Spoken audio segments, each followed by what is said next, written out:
Bonjour à tous et marhaba de cette semaine en Turquie.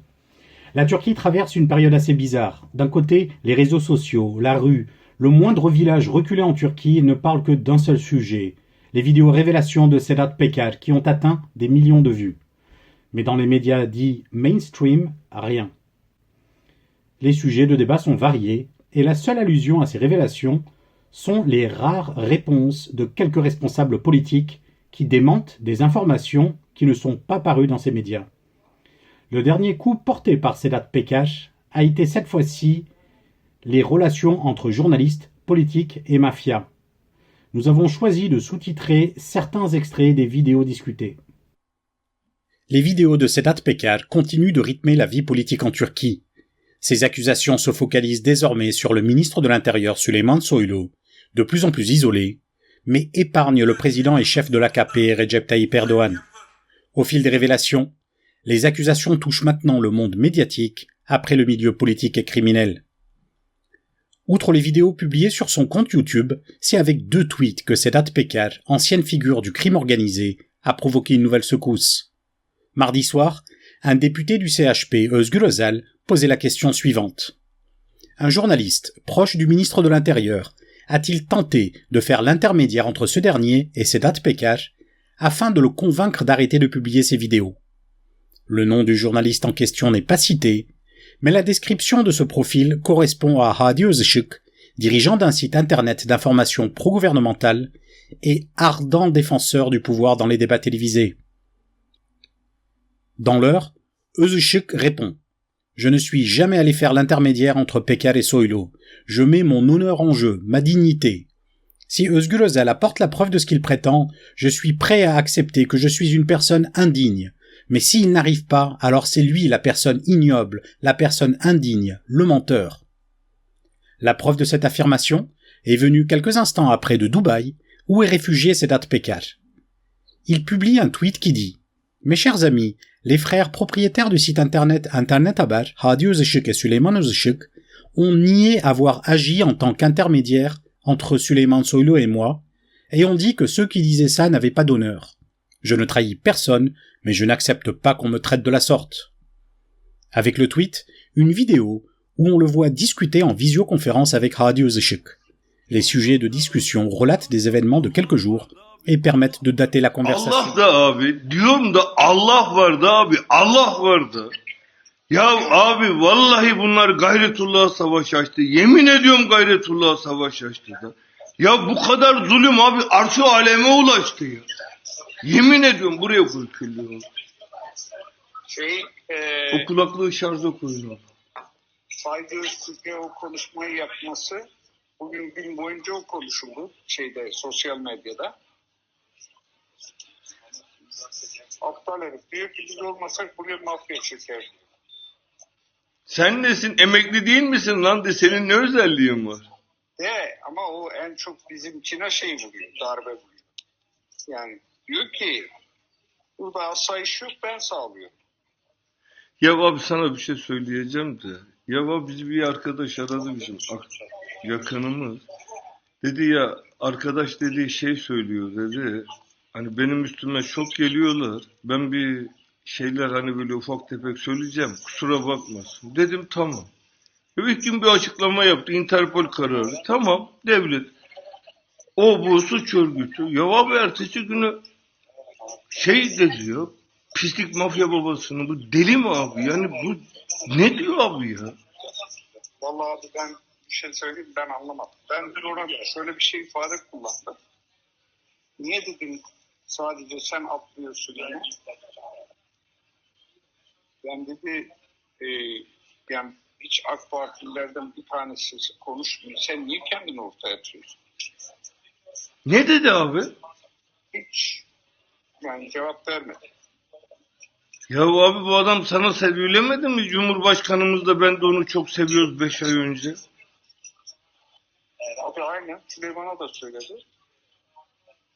Ama burada bir strateji mi uyguluyor? Başka bir şey mi yapıyor? Abi pislik diyor ya. Ben 2 tane kızım için dünyayı ateşe veriyorum. Herkes araya girdi. O kızı çocuk arkadaşları okulda demeyecek mi benim kızlarıma? Pisliğin kızları diye. Ben pis miyim abi? Estağfurullah. Bu deli mi abi? Anlamadım ki abi. Vallahi abi ben şöyle söyleyeyim sana. Öyle bir durum ki öyle arada kalmış durumdayım ki aklım durur. Bir tarafta sevdiğim bir dostum, öbür tarafta sevdiğim bir dostum. Yani Ama abi delikanlılıkta böyle bir şey var mı abi? Ya abi biz onun için öbür damat beyle Berat beyle düşman olduk da abi. Benim akrabalarım bunun yanında illere bunu sokmuyorlardı da abi, genel başkanla oynadığında kim gidiyordu? Benim akrabalarım ya 6 ay nöbet tuttu, hep yanındalardı. Bu kadar emek var abi, o benim dönüş biletimdi ya. arayanlar ne diyor abi? Abi ben herkesi tersliyorum, araya girmeyeceksin ama Süleyman... Hayır. Bizim arkadaşla ilgili arayan ne diyor? Abi kimse anlayamadı ki ya. Hani Nisan'da dönüyorduk abi biz, bu deli mi? Bu bizim dönüş biletimizdi abi, her şeyi onun üstüne yatırdık ya. Anlam veremiyorum ben abi. Onun yüzünden düşman olduk da abi biz bu adamlarla. Biliyorsun da abi, sen yaşadın süreci de abi, hepsini biliyor. Tabii. Ben anlam veremiyorum. Ya bir stratejiye başka bir şey yani. Ama Abi böyle strateji olur mu? Pislik ne abi ya? Benim kız çocuklarım var ya. Erkekleri boş ver, kız çocuğum var abi ya. Kız çocukları abi, ufacık çocuklar, o hepsi internete giriyor. Benim kızıma demeyecek mi senin baban pislikmiş diye? Ben ne dedim? Kızlarım için dünyayı yakarım dedim. Herkes araya girdi, herkesi tersledim. Şimdi bize pislik yaptı abi ya. Poste de chroniqueur dans plusieurs émissions et a publié un communiqué expliquant avoir agi sans avoir été mandaté par Süleyman Soylu. Ce dernier a déclaré avoir porté plainte contre Hadi Özışık et son frère. Le soir, invité sur la chaîne publique TRT, le ministre de l'Intérieur a dit que Sedat Peker, je cite, se réfugiait dans les sous-vêtements de sa femme. Il a aussi déclaré ne pas avoir eu de contact avec les frères Özışık depuis presque un an. Pourtant, il y a encore quelques mois, le ministre était l'invité de Süleyman Özışık dans une émission télévisée. Sur les réseaux sociaux, l'un des commentaires les plus partagés a été « Normalement, les criminels qui se font passer pour des gens bien sont démasqués par les journalistes. Mais chez nous, ce sont les criminels qui démasquent les gens qui se font passer pour des journalistes. » Ruşen Çakır revient sur cette séquence. Les disputes ne se déroulent pas uniquement entre Peker et Soylu ou entre Peker et Mehmet Ağar, car on voit que d'autres luttes opposent en même temps Mehmet Ağar et Süleyman Soylu, entre Süleyman Soylu et Berat Albayrak. Et il y a aussi l'entourage de Berat Albayrak qui est surnommé le clan des Pélicans. Donc on ne peut pas limiter cette histoire à une lutte entre une figure du crime organisé d'un côté et le ministre de l'Intérieur de l'autre. Et d'ailleurs, au début, Süleyman Soylu était lui-même considéré par Peker comme un allié. Selon les termes de Peker, c'était son billet de retour, la personne en qui il a investi durant 20 ans. Mais bon, d'après ce qu'il y paraît, le fait de se faire traiter de saleté de mafieux a provoqué un point de non-retour. Et d'ailleurs, l'une des preuves de cette histoire, c'est le scandale de la conversation entre Hadi Özışık et Sedat Peker. Il répète à plusieurs reprises cette histoire de saleté. Lorsque j'ai visionné la performance de Süleyman Soylu à la télévision sur la TRT, j'ai tout de suite pensé qu'il avait perdu sa confiance en soi. Alors, on peut ne pas être d'accord avec moi, mais en tout cas, bon, c'est ce que j'ai observé. Il avait l'air hésitant, et les propos qu'il a tenus ne constituaient pas de réponse aux questions qu'on lui posait. Pourtant, les journalistes qu'il interviewait le faisaient dans le cadre de la TRT. Mais ils ont quand même réussi à poser toutes les questions de manière très très courtoise. Par exemple, ils ont demandé qu'est-ce qui devait se passer au mois d'avril, parce que Peker parlait de rentrer au mois d'avril. Et Süleyman Soylu a dit qu'il ne savait pas. Donc ils ont posé les questions. Et l'attitude de Soylu vis-à-vis des journalistes était très rude, ça je voudrais le souligner. Il ne leur permettait pas de formuler les questions. Donc si, même dans la TRT, ça se passe comme ça, je ne peux pas imaginer comment ça se passerait face à d'autres journalistes. Si par le hasard des choses, on avait à faire une interview avec lui, je pense qu'au studio, on assisterait à des scènes assez bizarres. Je dois vraiment dire que les journalistes là-bas étaient très patients. Donc, le fait qu'il soit si tendu, même dans un environnement plutôt bienveillant vis-à-vis de lui comme la TRT, montre que la situation est très sérieuse pour lui. D'ailleurs, il parle de lui-même comme quelqu'un dont le poste lui pourrait être retiré par un simple décret qui paraît à 2 heures du matin. Je pense que ce propos est très significatif. Parce que pour un ministre, dire « le président peut me virer à tout moment », c'est quelque chose d'assez inhabituel et plutôt bizarre. Et bien sûr, dire de Sedat Peker en direct à la télévision qu'il est un incapable qui se réfugie dans les sous-vêtements de sa femme, ça c'est indigne d'un ministre. Je pense que beaucoup de personnes ont retenu cette phrase, et la première de ces personnes étant Sedat Peker lui-même. Nous verrons ça dans la vidéo qu'il va publier ce dimanche. Et à la question qui concernait Radio Zishuk, il a répondu « Il s'est fait embobiner, je n'y peux rien ». Bon. Ce type de propos peuvent exister, mais quand il s'agit d'un ministre, du ministre de l'Intérieur, qui est opposé à une personne qu'il décrit lui-même comme un mafieux, c'est assez bizarre. Sedat Peker avait dit lui-même « Vous serez vaincu par un trépied et une caméra ». Et il a énormément d'impact sur l'opinion publique. Face à lui, il y a des gens qui disposent de moyens médiatiques extrêmement puissants, quasiment illimités. Ils peuvent passer à n'importe quelle heure sur n'importe quel média qu'il soit. Et malgré cette situation, ils n'arrivent pas à lui tenir tête. Il existe beaucoup de raisons à ça. Déjà, il y a un qui accuse et un camp qui est sur la défensive, donc se défendre n'est jamais très facile. Mais surtout, Sedat Peker s'inclut lui aussi dans ces crimes. Il accepte parfaitement avoir commis certaines choses, mais il implique les autres. Donc en fait, les gens sont plus enclins à le croire, et ça lui confère un avantage. Les plus jeunes ne s'en souviennent pas, mais l'une des promesses de l'AKP était l'adhésion pleine et entière de la Turquie à l'Union européenne. Mais aujourd'hui, l'on parle plus d'une remise en cause de l'union douanière que d'une adhésion. Le Parlement européen a adopté mercredi dernier un rapport d'évaluation de la Turquie particulièrement sévère, par 480 voix pour, 64 contre et 150 abstentions. Le texte critique les réformes institutionnelles en Turquie, jugées régressives. Selon le communiqué du Parlement européen, les députés sont très préoccupés par, je cite, l'interprétation autoritaire du régime présidentiel, souligne le manque d'indépendance du système judiciaire et, je cite, l'hypercentralisation continue du pouvoir au sein de la présidence. Puis il continue. Les députés appellent les autorités turques compétentes à relâcher tous les défenseurs des droits de l'homme, journalistes, avocats, universitaires et autres prisonniers détenus sur la base d'accusations infondées. Fin de citation. Les députés s'inquiètent également de la politique étrangère turque en Grèce, à Chypre, ainsi que de son implication en Syrie, en Libye et dans le Haut-Karabakh. Ils réitèrent leur appel à la Turquie pour qu'elle reconnaisse le génocide arménien afin d'ouvrir la voie à une véritable réconciliation entre les peuples turcs et arméniens. Fin de citation. En revanche, et ce n'est pas une surprise, le rapport rappelle que la Turquie continue de jouer un rôle important en accueillant près de 4 millions de réfugiés, salue ses efforts et encourage l'Union européenne à continuer de fournir le soutien nécessaire aux réfugiés syriens et aux communautés d'accueil en Turquie.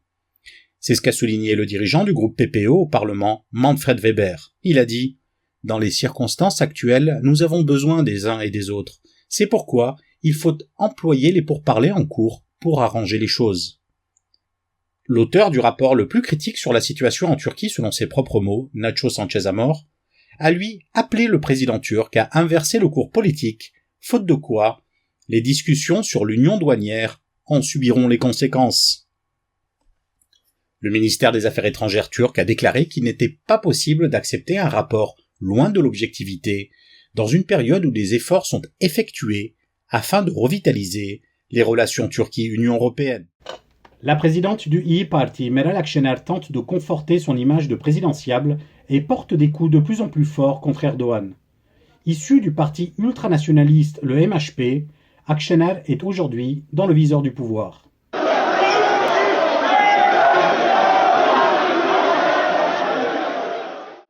La présidente du parti d'opposition İYİ Parti, Meral Akşener, a été chahutée à Rize par des supporters scandant des slogans pro-Erdogan. Cela faisait déjà plusieurs jours que les chaînes pro-gouvernementales ne parlaient quasiment que d'un seul sujet, le discours, je cite, scandaleux de Meral Akşener qui avait comparé Erdogan à Netanyahou. Mardi, elle avait dans un discours au Parlement dit « Benjamin Netanyahou, qui est en quelque sorte la version israélienne de M. Erdogan, n'a pas hésité à viser des civils et des enfants pour saboter ses rivaux politiques et garder de cette manière son poste. Erdogan avait réagi en portant plainte et réclamé des dédommagements, 250 000 livres turcs, environ 25 000 euros. Le président et chef de l'AKP a souvent utilisé cette méthode face à ses opposants avec des juges très compréhensifs. Mais cela ne semble pas avoir calmé la colère de ses supporters de Rize, bastion AKP et ville d'origine d'Erdogan. À Ikizdere, un premier dialogue entre une femme et Akşener a mis en exergue la tension. PKK ile işbirliği yapan, burada ne işiniz var sizin? Ya PKK ile kardeş kim olan, yapıyor PKK'yı? PKK ile işbirliği yapmıyor mu bu? CHP ile işbirliği yapmıyor mu? Nasıl ha? Çok Açıklama yapar mısınız rica etsem? yapmıyorum kardeşim. Olmuyor işte, yapacaksınız bunu Yapmıyoruz, açıklamasını. yapmıyorum. Yapmak Bu bakın zorundasınız. ezan okunuyor. Nasıl bir Ezanı iftira? bırakın, ezanı bırakın. Nasıl bir iftira diyorum. Size Allah'a Yani emanet. bu size. Megri ben mi söyledim? Megri ben mi söyledim? Osman Öcalan'ın mektubunu ben mi okuttum? Hadi be oradan, hadi.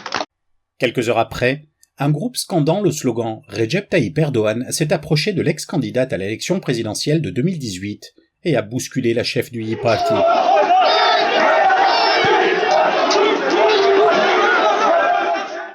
La police s'est interposée et d'autres groupes ont exprimé leur soutien. Plusieurs leaders de partis d'opposition ont publié des messages de soutien à Meral Akşener.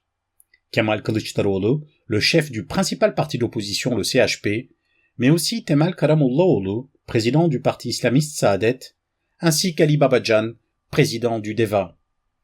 En avril 2019, Kemal Kılıçdaroğlu avait lui-même été victime d'une tentative de lynchage de la part de supporters de l'AKP à Çubuk. Le pouvoir avait à l'époque qualifié cette tentative de, je cite, « protestation de citoyens ». Il est loin le temps où la Turquie proposait de jouer les médiateurs dans le conflit en Israël. Si la Turquie semble impuissante à assumer le rôle qu'elle s'est fixé, les discours d'Erdogan deviennent de plus en plus violents et peuvent parfois choquer les autres pays. Les États-Unis ont fermement condamné mardi les récents commentaires du président et chef de l'AKP Recep Tayyip Erdogan sur le peuple juif, les qualifiant d'antisémites, a déclaré le porte-parole du département d'État, Ned Price. Nous exhortons le président Erdogan et les autres dirigeants turcs à s'abstenir de toute remarque incendiaire qui pourrait inciter à de nouvelles violences. Puis il a rajouté « Les propos antisémites n'ont leur place nulle part ». Si Ned Price n'a pas précisé quels propos de Recep Tayyip Erdogan les États-Unis considéraient comme antisémites, ce dernier avait notamment déclaré dans un discours « Un premier ministre israélien dont je tairai le nom m'avait un jour déclaré « Lorsque j'étais général, je prenais du plaisir à tuer des Palestiniens. Il m'a dit ça à moi, le premier ministre de la République, lors d'une visite officielle en Turquie. C'est dans leur nature. Ils arrivent à peine à se rassasier en buvant le sang des gens. » Dans le même discours, Erdogan a déclaré que Joe Biden écrivait l'histoire, je cite, « avec des mains recouvertes de sang ». Les relations économiques entre la Turquie et le pays qualifié d'État voyou par Erdogan ont en revanche été multipliées par 3,4 au cours des 20 dernières années. Et pour conclure, félicitations aux supporters de Beşiktaş. Et de 16. Beşiktaş a remporté le championnat de football, la saison 2020-2021 de la Super League pour la 16e fois de son histoire, après sa victoire 2-1 contre Göztepe à İzmir. L'équipe de l'Aigle Noir réussit à s'offrir un doublé en remportant également mardi soir la Coupe de Turquie. Galatasaray aura perdu la première place du championnat par différence de but, malgré sa victoire 3-1 à domicile contre Malatyaspor. Les supporters sont sortis fêter la réussite de leur équipe, dirigée par Sergen Yalçın, ancien joueur star de Beşiktaş, malgré les restrictions sanitaires. La police a dû intervenir à certains moments. Merci à tous de nous avoir suivis. Et si vous avez apprécié les vidéos sous-titrées, n'hésitez pas à nous le faire savoir, on continuera de le faire. Merci à tous et à la semaine prochaine. Türkiye'nin sivil, bağımsız, özgür ve çoğulcu bir medya ortamına ihtiyacı var. Medyascope 20 Ağustos 2015'te bu ihtiyacı karşılamak üzere yola çıktı. Ama yolumuz uzun. Bu yolculukta bize Patreon veya YouTube'un katıl butonu üzerinden katkıda bulunabilirsiniz. Destek verin, sizinle güçlenelim.